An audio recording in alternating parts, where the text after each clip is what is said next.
share his views on politics of common sense, critical thinking, and commodification of ideas.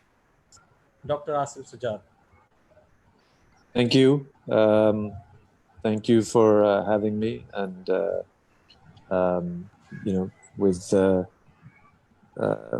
all of what's going on these days, you know, this is sort of the only way we can all interact and communicate. It leaves a lot to be desired, but it definitely is preferable to not interacting at all.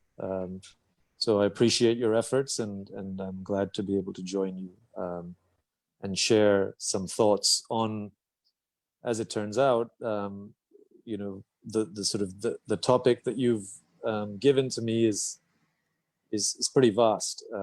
And you know, if I just take the three terms that you've asked me to speak on, you know, each of them could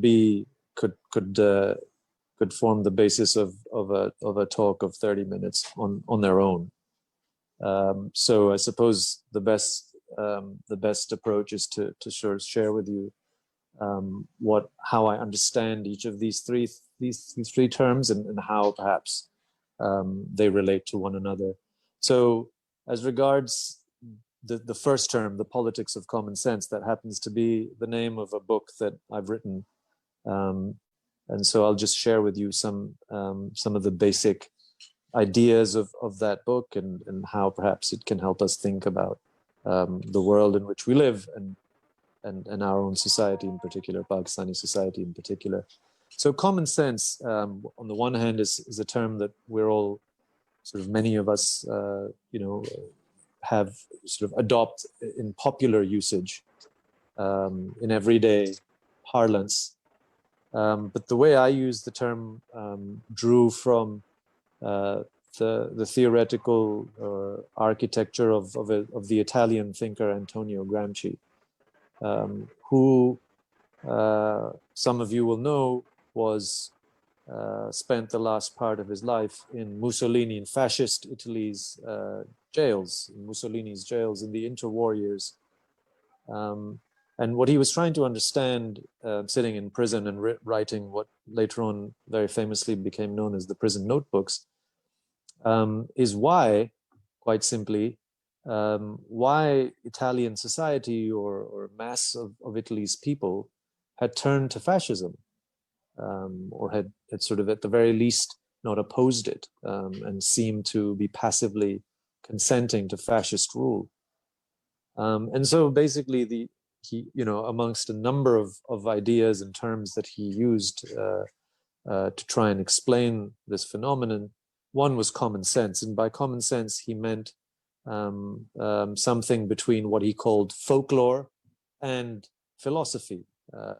And so his, you know, that using those sort of two ends of the spectrum, by that he wanted to suggest that common sense is not just purely hearsay, or not just purely sort of unsubstantiated, or let's say unscientific, let's say rumors or sort of just ideas that circulate in society that may not have any empirical basis, but actually also have some basis in the ability of human beings to critically interpret their world, and to think about their world, and to try and adapt to their world, and to sort of you know, rationalize their own conduct in a way that is consistent with society at large. And so the way I use the term common sense was to try and explain what happened under, particularly in the Zia years in Pakistani society, and to try and understand how a society that until the late 70s at least, or through the 1970s, let's say, seemed to be on the cusp of some kind of social transformation, progressive social transformation. It could be emancipation from class rule. It could be sort of the establishment of some kind of genuine democratic order.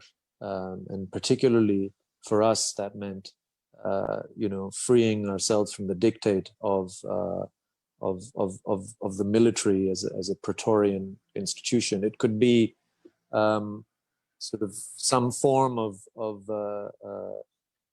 secular culture in which religion was a private affair, and so on and so forth. And what happened, and why did we sort of take a turn away from all of these ideas? And what I basically, in simple terms, suggested that really what politics is about recognizing that in across a significant cross section of society, if not all of it, but amongst a significant cross section of people, people's basic ideas, people's common sense about the world and how they live in it and how they understand it changes quite dramatically. And those changes are not whimsical. They are not. They're not to be understood purely in terms of moral sort of hypocrisy. They have to be explained through an understanding of structural realities. And in Pakistan's case, we had a military regime, which of course was extremely coercive and evicted progressives from the intelligentsia, from the universities, from the media. So that was one big reason why, in a sense, the mass, sort of the common sense of society shifted away from what seemed to be progressive ideas towards reactionary ideas. Because when you're faced with coercion, and when you're faced with the threat or even the threat of coercion, you can self-censor, or you do tend to self-censor, because the costs of articulating certain ideas are very high. But there were also other reasons that I sort of discussed in that book, and they had to do with the changing face. And I think this is something that when we think about ideas in our society, we tend to understate, that the social base of society changes, the class structure of society changes. And so I traced how, from, let's say, the 1960s onwards, societies, the socio-economic base of society was quite dramatically transformed. The Green Revolution happened, mechanization of agriculture happened, lots of people migrated from rural to urban areas, people migrated to the Gulf, the sources of income and forms of labor changed. With that arose a certain commercial segment in society. Traders became more influential, they desired political voice. The religious right also has economic interests in society. They're not just purely a cultural, moral police. They also have links to commercial castes and segments. So this is a very long story, and I invite anyone who wants to get into the details to read the book. But basically, I wanted to suggest that societies are not static. That ideas, sort of mainstream ideas in society, shift from one period to another. The shift in those ideas is not explained purely by looking at those ideas, but trying to root and vest those changing ideas in material structures, lest we basically then will have an analysis of society in which ideas are floating in thin air, in a way, and ideas always have some rootedness in materiality, even if not obviously so. So if I take that sort of idea of the politics of common sense, i.e. people's political alignments, ordinary people who perhaps in our society, so if you think about this in very basic terms, why is it that sort of ordinary people, sort of people without power and influence, working class people, why do they vote for, let's say, sort of individuals or cliques that we consider exploitative? Why does that happen? It doesn't happen simply because they have no brain and they can't understand the world. It happens because there are real material constraints to which they are subjected, in a society in which access to basic things like public services or employment or even so-called some form of justice is not really justice. It's basically how many important and powerful people what we in our society would call sifarish, which is sort of an everyday reality of the vast majority of people. These are things that need to be taken seriously. They cannot just be decried or eliminated because we would like it. We would like, let's say, something like an indiscriminate rule of law or meaningful citizenship. And so that the politics of common sense then is is sort of a historical analysis of how we shifted away, as I said, from ideas of transforming society, from democratizing the state, from um, let's say land reforms or nationalizing big industry to the kinds of things that kinds of policies and practices that have become commonplace since the 1980s. And one of those, of course, one of the big things that we all decry or we all sort of are trying to answer is the absence of what the second term that you've asked me to speak about, which is critical thinking. Now, one of the aspects that I've just mentioned is, well, if a regime, a military regime in particular, kicks all critical thinkers out of the universities and enforces a regime of censorship on newspapers and other forms of media, then there's no space for critical thinking. Then there's no possibility of critical thinking, actually existing in society. That I think is, of course, is a huge part of the story. That's our history. It's a real history. But bear in mind that it's worth thinking about. It's worth bearing this in mind, that it's not as if Ziaul Haq's regime was the only regime to have ever done that. Ayub Khan, for instance, came into power and banned political parties. He took over what was called the Pakistan Progressive Papers Limited. All of the the journalism and critical voices were either suppressed or kicked out. Students and student unions and student activities were banned. So we've had successive eras in Pakistan's history where sort of at least formal institutions where you would expect critical ideas to circulate, varsities and journalistic spaces and so on, have been deliberately suppressed.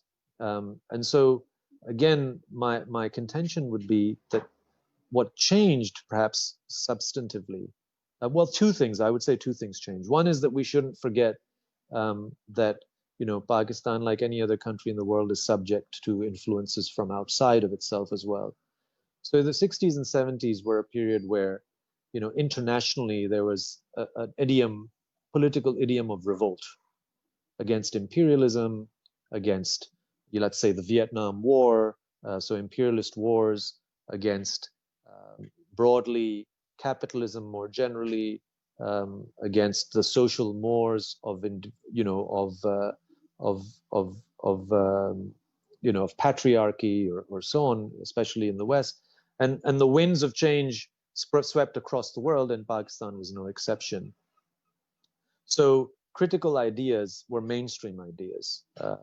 If you look at the newspapers in the 1960s and 70s, I remember doing research on this, and you'll find, the Jang Akhbar putting out full-page, daily full-page reports on Che Guevara and Ho Chi Minh, and things you cannot imagine in this day and age. So international influences, despite what the Ayub regime may have done, of course, Ziaul Haq was lucky because he also had the benefit of an international audience and international support for what he did. So that's one aspect. But the other aspect, which I want to emphasize again, is that critical ideas do circulate. My feeling is that critical ideas have continued to circulate, not across not across a wide cross section of people, but nevertheless have continued to circulate, even did circulate through the Zia years. But actually what's happened is that there's a premium now been placed on censoring yourself. So to succeed, so to speak, to succeed in society, and this will take me to the last point about commodification, to secure upward mobility. If I'm a young sort of person from a small town, and I desire upward mobility, and I think that reflects the sensibility of a large number of people in Pakistan today. Remember that 65% of our population is below the age of 30. So we're talking about 150 million, 140, 150 million people who are young, who want upward mobility, who perhaps want degrees and certification. But the question is, are you rewarded if you articulate yourself openly? Are you rewarded if you actually tell and speak truth to power? Are you rewarded if you if you if you if you do articulate and express yourself as without fear? And the answer is you're not. You're not rewarded. You are in fact punished. You are in fact censured. And so I think the digital space is a very interesting reflection of this. You can see, even amongst these days, you'll see amongst like civil servants, serving civil servants will have a Facebook or a Twitter account where they express their critical opinions, but then they'll go to work and then they'll be yes men and yes women to their superiors, because in some ways there is, our society, at least the formal structures of society, simply do not reward critical thinking, or do not sort of treasure individuals, peoples, collectivities that speak truth to power. In fact, they are punished, they are censured, they are subject to repression. And that then relates to the last point, to the commodified world in which we live. And again, this is an international global phenomenon.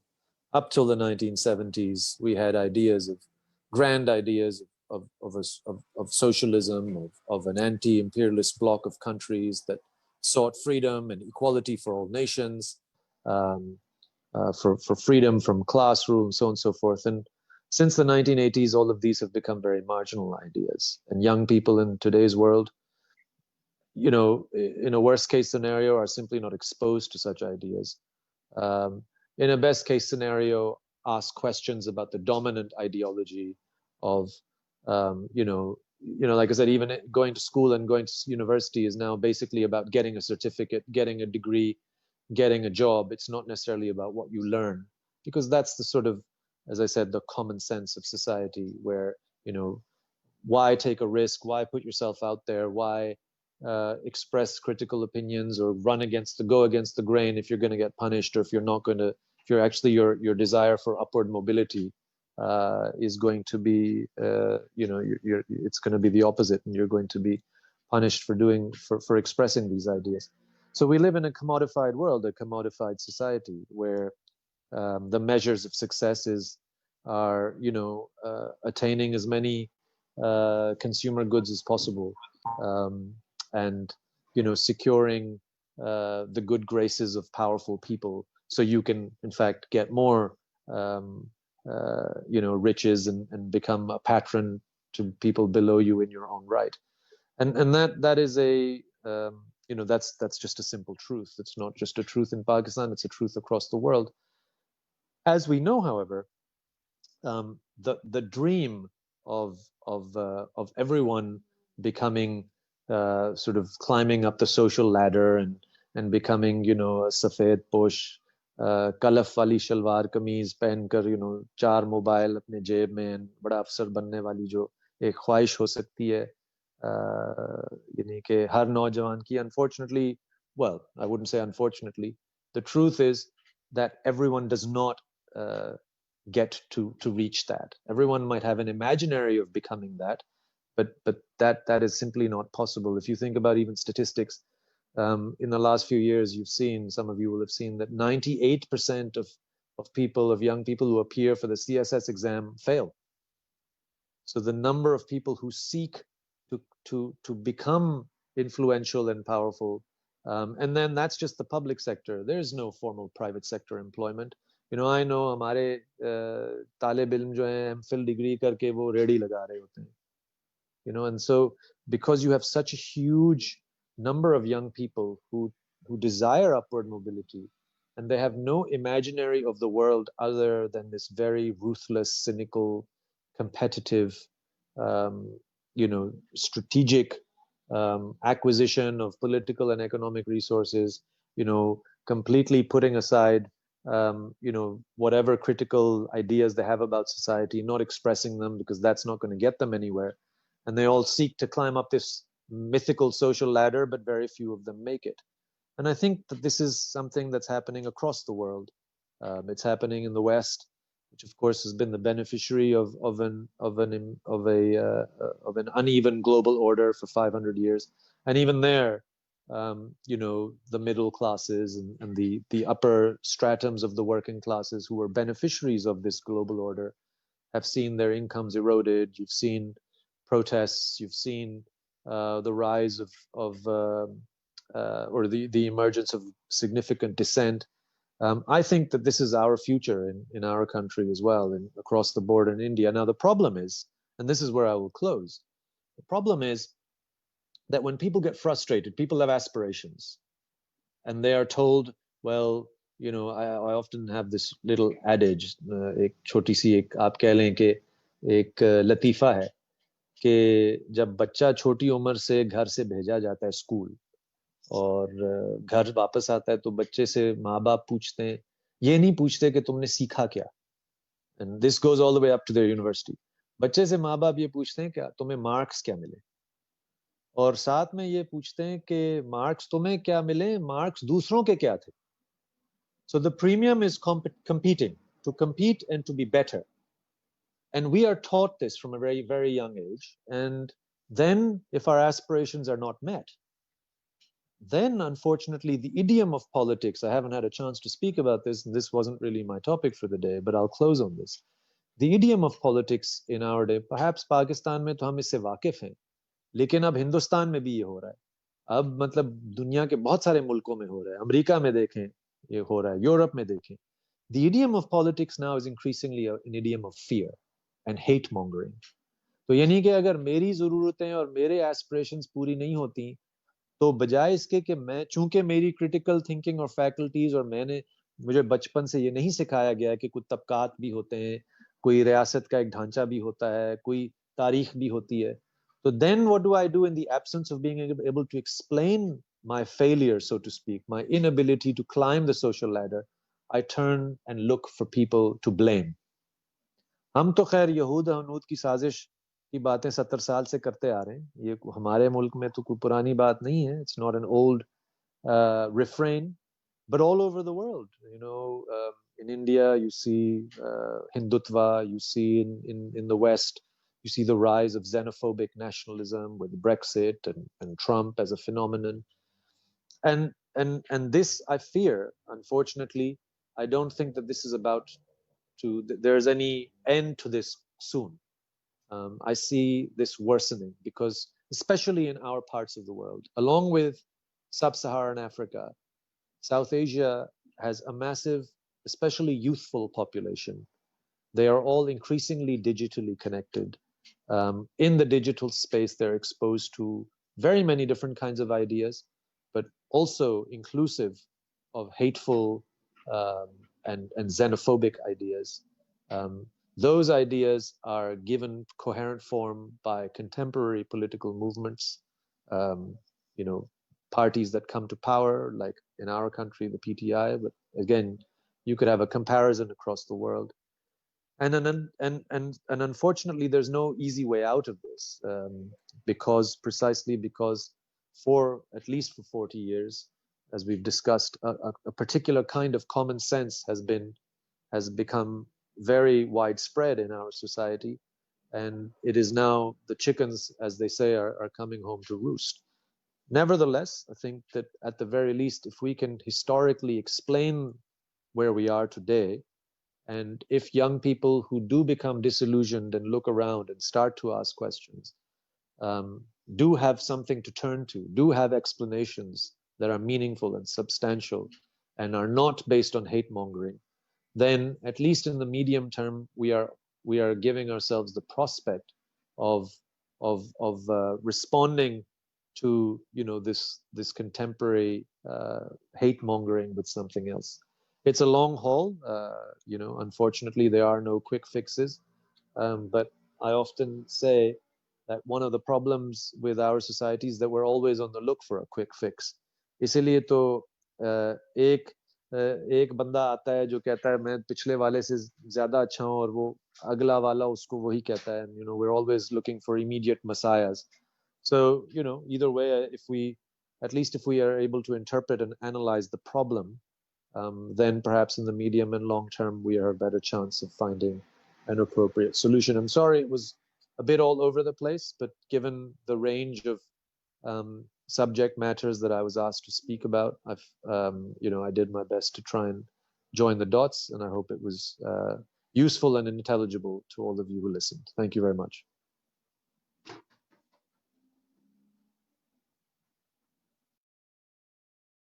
Thank you very much, Dr. Asim, for such a beautiful talk. And you have very beautifully related the term critical thinking with commodification of thought. I really appreciate it. Thank you very much, Dr. Asim. Uh, um, I intentionally skipped the formal introduction of my respected speakers just to create an ample space for having question and answer session at the end of the uh, presentations. So this was Dr. Asim Sajjad Akhtar, who is currently a visiting scholar at SOAS South Asia Institute, University of London. Now, I'm having a very prominent and renowned scholar of Pakistan and all over the world, Professor Dr. Parvez